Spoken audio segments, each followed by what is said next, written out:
पाथर्डी या गावात. तर एक जबरदस्त रिझल्ट, चमत्कारिक रिझल्ट आपल्या अमृत ज्यूसने बाबांना दिलाय. तर तोच आपण आज जाणून घेणार आहोत, कसा रिझल्ट आलाय. म्हणजे तर बाबा, काय नाव तुमचं? लक्ष्मण सकाराम चातुर. काय काय प्रॉब्लेम होता तुम्हाला? माझे हृदयाचे ठोके कमी पडत होते आणि मला जेवण जात नव्हतं, पाणी जात नव्हतं आणि किडनीवर सूज होती. पाठक हॉस्पिटलला गेलो, त्यांनी गोळ्या वगैरे दिल्या नाहीत. येळस घाटात गेलो, त्यांनी घेतलं नाही. आनंद ऋषीला गेलो, त्यांनी घेतलं नाही. मग तिथून पुढे हे संगमनेरवरून बाटली मागवली.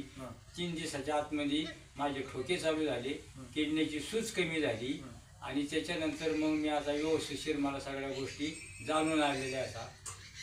एवढं मात्र मी तुम्हाला सांगतो. बघा, बाबांना पूर्ण म्हणजे क्रिएटिन लेवल वाढली होती किडनीमध्ये, त्याच्यामुळे सूज आली होती. आणि दादांनीच स्वतः डॉक्टरकडे नेलं विळद घाटामध्ये आणि पाठक हॉस्पिटलला. तर गोळ्या पण दिल्या नाही आणि बाबांना 3